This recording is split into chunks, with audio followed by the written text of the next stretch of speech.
Hi guys, mini व्लॉगमध्ये तुमचं खूप स्वागत आहे। तर गौरी पूजन झाल्यानंतर गौरी विसर्जनच्या दिवशीचा हा व्हिडिओ आहे। तर मी तुम्हाला दाखवत होते आमच्या घरी सगळ्या बायका गाठी घेण्यासाठी आल्या होत्या आणि इकडे आम्ही गौरी पूजनाच्या दिवशी रात्री आम्ही 2 करंडे भरून ठेवतो, एक हळदीचा आणि एक कुंकूचा। तर ते गौरी छान अशी हळद कुंकू लावून जाते, तर तेच मी तुम्हाला दाखवत होते। आणि परत मग इकडे सगळ्या बायका आलेल्या गाठी घेण्यासाठी।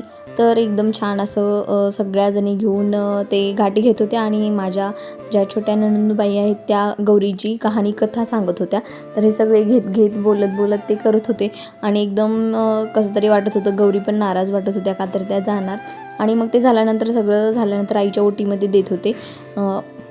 हे बघा, हे असं तर कोणाच्या वेगळी पद्धत असेल, आमच्याकडे अशी पद्धत आहे। आणि मग नंतर 1-2-3 दिवसानंतर आम्ही गेलो होतो गणपती बघण्यासाठी। खूप छान डेकोरेशन इथे होतं आणि मग सगळ्यात शेवटचं होतं कराडचा राजा बघायची वेळ।